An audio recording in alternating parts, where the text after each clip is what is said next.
Welcome back to The Big Picture. The Buffalo chapter of the American Red Cross is reaching out to fill the need of our critical supply of blood.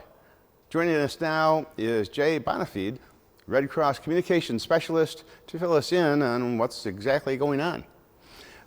Jay, the need is there. I'm not sure whether it's become critical because of the situation now, or whether we're just taking precautions.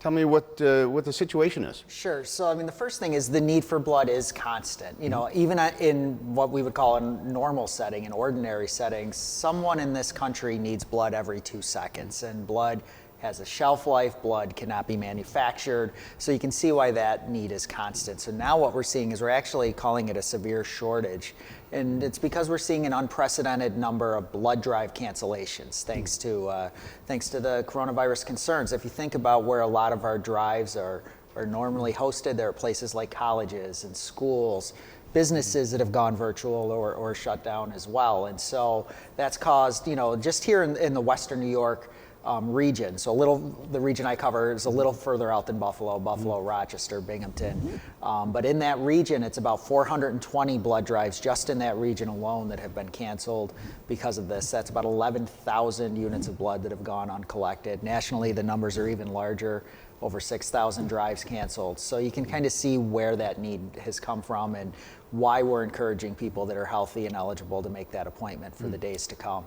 Normally, a blood supply, as you said at the beginning, is measured in a time. We have so many weeks worth of blood supply on hand. Normally, what is it? Normally we try to make sure, and it depends on the product, again, because of that shelf life. So we want to have a minimum of, and I say a minimum of 5 days, on hand, and then be able to consistently turn that over, obviously. In this case, I don't know what the exact number is, and what we've seen is that a lot of, obviously, not just here where it's the city of good neighbors, but everywhere people want to help. And so we've seen at those drives that are still open, we've really seen an influx of people to the point that now we're trying to reschedule drives and ask people if they have a facility that's interested in hosting to try and get more drives on the books so that we can accommodate people, but we can also more importantly, keep that blood on the shelves so that those patients can continue to count on that life-saving gift.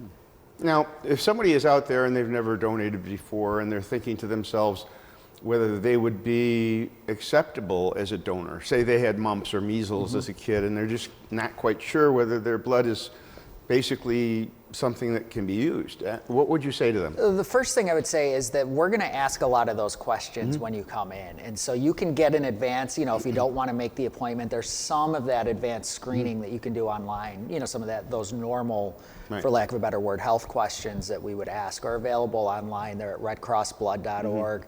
We have a free blood donor app. You can do some research there and get some general ideas on eligibility through doing that. And then when you make the appointment, obviously we're going to sit down and go through a health screening with you. There's going to be a few questions that we're going to ask, and then you're going to go through it in privacy and answer these questions to ensure that you're eligible. And then, of course, even once the blood is drawn, we're going to go through, and this was all in place. We've taken additional steps in light of the coronavirus outbreak, but all of this part of it that we're talking about here is standard procedure for us. And so even after we've drawn the blood, it's going to go and be tested at our facility before it goes to the hospitals to make sure that it is safe for the recipient as well. Yeah, so normally there is a vetting process, and as you say now, because of the circumstances, it's got to be much more closely watched. Yeah, so one of the things, and I actually donated on Tuesday, I saw some of this, in person at our Union Road site. So one of the steps in that normal health screening is going to be taking your temperature and asking you if you're feeling well and healthy. Now we're doing that before we even allow you into the donor center. And that's the case for all of the staff and volunteers that are working at that drive as well. Is before they walk in, we're going to do that screening. We're going to take their temperature. We're going to ask them that question. We're going to give them hand sanitizer right there. Everyone's talked about it, and it's a new term that we've all learned in the last week, social distancing. And so we're trying wherever possible at our drives to ensure that those beds are 6 feet apart too, so that the donors are that far. Obviously, there's not really, unfortunately, a way to virtually take the blood out of the arm, so the receptionist, or the phlebotomist will be there. But to keep the other donors spaced out and follow those social distancing rules, we're taking those steps as well. Now, as you said, a lot of the blood drives have been canceled, and so this is kind of an unusual situation when people do find a place and time to donate. What's it been like? Is it a long time? How much time should somebody allow? Well, I think we're really strongly encouraging appointments right now, because I think with the walk-ins, that can take a while because we have seen so much generosity, but also fewer drives to get those people too. We're also telling people to not get discouraged if they don't see an appointment today or tomorrow, because this is going to be a long-term thing. Once you donate for me, I can't donate again for another 56 days, I believe it is. Once I've donated whole blood. Platelets you can do every other week, but there's different regulations, but this is going to be a long-term situation. So even if you go online today or you call the number today and you're told there's no appointments for the next even week or so, don't get discouraged and make that appointment. You're still going to be making a huge difference. And once you have the appointment, if you go through, and I can only speak to whole blood because that's the only type of donation that I've done, including that health history, and you can save a little bit of time with our rapid pass and some technology before you even get there. You should not be there much more than an hour, and it's really only about 10 or 15 minutes in the chair. It's some of the reading and registration, the health history, and then of course the juice and cookies, afterwards.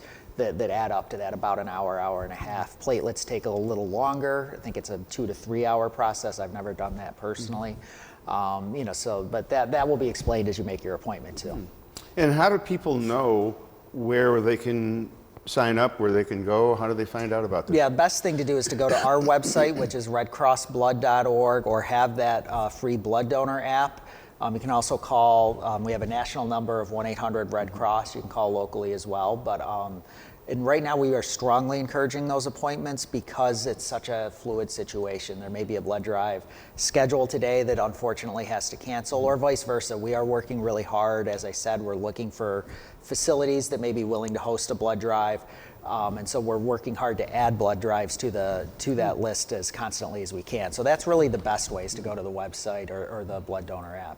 Are there specific types of blood that are necessary? Or O positive is the universal type. Okay. Yeah, and so that's the one if you think about the hospitals. And again, right now we know that a lot of elective surgeries are being postponed, but there's still a lot of illnesses, there's still a lot of accidents, and especially the trauma physician who doesn't have time maybe to check the blood type of the patient they're working on, that's what they're going to go for. So that's always the biggest need, but really, the need for blood is constant when you think about every 2 seconds. Nationally, we say the Red Cross needs about 13,000 blood donations a day to meet the need. And so when you talk about losing that many, over 200,000, that's about a 10 to 12 days that went uncollected. Some other places we're starting to add, some, so that's not an exact number of the amount that was lost, but you can get the idea. Yeah, I know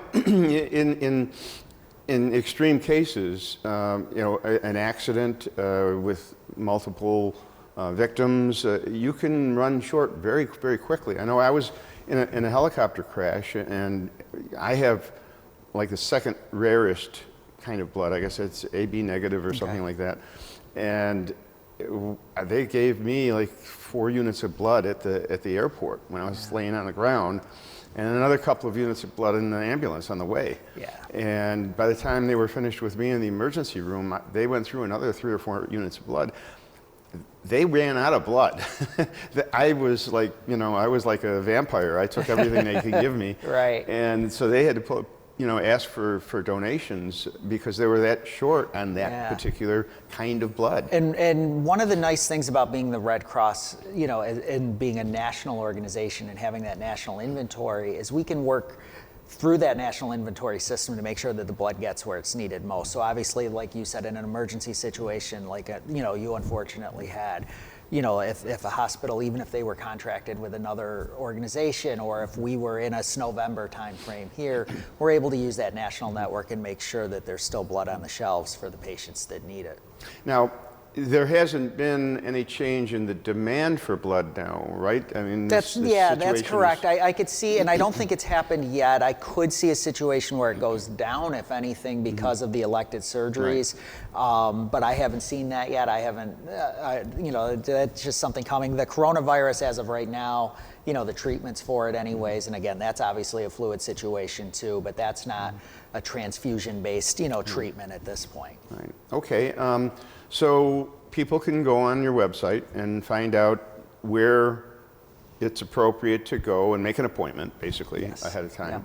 Yeah. So the process is going to be relatively simple.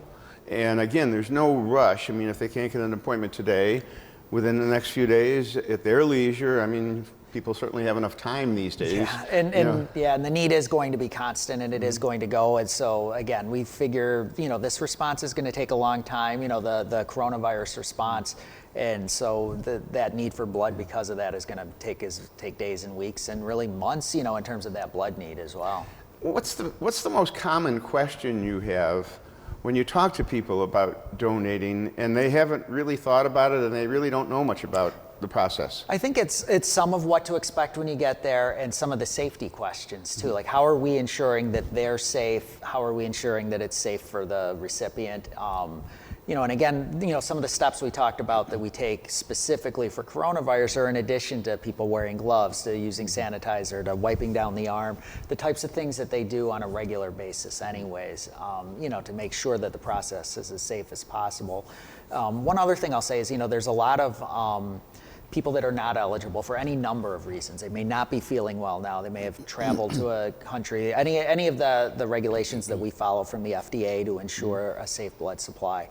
And so another way that people can help, in addition to maybe hosting a blood drive at their organization, even if they can't donate themselves, is a financial donation, not only to support some of the equipment and people that take blood, but we're still responding to disasters. That's right, another and that's piece. the other thing I wanted to ask you is what else in this time, because of the special circumstances, what else is heavily weighing on the Red Cross? What are you guys up to? That's a big one. We're in constant contact with public health officials, with emergency officials, to see what's there and to really think about what we would do if we had to open a shelter or do a large-scale feeding. We're not involved in those operations right now in response to coronavirus, but in Tennessee, we just had those tornadoes a couple weeks ago, and that can happen anytime here. We could have flooding, we could have a massive snowstorm, or a large-scale fire. We're responding to those single-family house fires still on a daily basis and making sure that those folks have a place to go and something to eat. But now if you get to a larger scale where we can't really do that with funding for a single family, how do we do that safely in this time? And those are kind of ongoing discussions to make sure that our emergency managers know what we can do, and that we have some policies and protocols in place ahead of time, so that if we had flooding, I would imagine because of the separation that people want, if there was a large scale, like an apartment complex or something where there's a lot of people that needed shelter, that would be a special circumstance you guys have to deal with. It would be. I mean, we do that on a regular basis. Thankfully, we don't have to do it, all the time here. We're not in a relief operation all the time, but in an ordinary basis, there's protocols for how far apart the cots are and how many we can have in a room, and those kind of things. And some of the protocols that we're talking about are increasing that spacing, and having additional screening for both the volunteers that are going to work that shelter as well as the people that are staying there, and trying to make sure we have an isolation area if it's needed. We would work with, medical professionals anyways, but taking that to a next step and having that available if it was necessary. Now, tell me, when you guys are aware of a house fire or somebody that needs help, you're there on the scene. I mean, and I've covered enough stories where I look over and there's a representative ready to jump in and help. If somebody isn't a victim of a spectacular story but really needs help, how do they get help from the Red Cross? It depends on the situation. And so our role right now is really, I don't want to say limited, but is limited, for lack of a better word, to that kind of disaster response. And of course, a single family house fire is absolutely a disaster for that family. So that absolutely counts. If somebody's But we're going to try and work. If someone were to call and it was something that maybe the Red Cross doesn't do, we say a community disaster takes a community response. There's no single agency that does everything, but we may be able to direct them to a partner that can help them out. So if somebody calls with maybe a coronavirus, related need, and they call the Red Cross, it may not be something that we're able to directly respond to, but we can hopefully help them find that agency, whether it's calling 211 or somebody that we know particularly, that person can help with that specific situation, and making that connection and kind of being a convener there. So you can guide them even if you can't help. Is it a time when you can still get through easily enough to the lines? Yeah, so we've obviously, and following the guidelines and the regulations from the state, we've gone to all of our non-essential emergency personnel working virtually, just like so many other places have, but all of those phone lines, all of those email addresses, everybody's still working and everything's been forwarded to contact. So you can definitely still reach out. Our main number, 886-7500, or if you have any of our emails already, people can still reach out and connect with us from there. Well, aside from the blood donations, and you said that you can host a blood drive, and there are financial donations that you can have. So there's any number of ways that people can help. Absolutely. They can get in touch with you. Again, give the phone number again. Sure. Local number is 886-7500. You can always call 1-800-RED CROSS as well. You can make a financial donation at 1-800-RED CROSS. You can schedule your blood appointment there, redcross.org, for all of that as well. Okay, well, that's all the time we have on this big picture. I want to thank Jay and all the people at the Red Cross for what they're doing. This completes the special edition of the Big Picture, and I want to thank you very much in this difficult time for watching us. We're trying to be the voice of reason here and work with the local businesses and services of Western New York. That's what WBBZ is all about. This is your local station, and we hope to be able to, again, be the voice of reason. And it's not all doom and gloom, folks. This is going to pass. We're all going to get through this, and it's, positive things in the future. So thank you for watching WBBZ, and thanks again for watching The Big Picture. We'll see you again next time.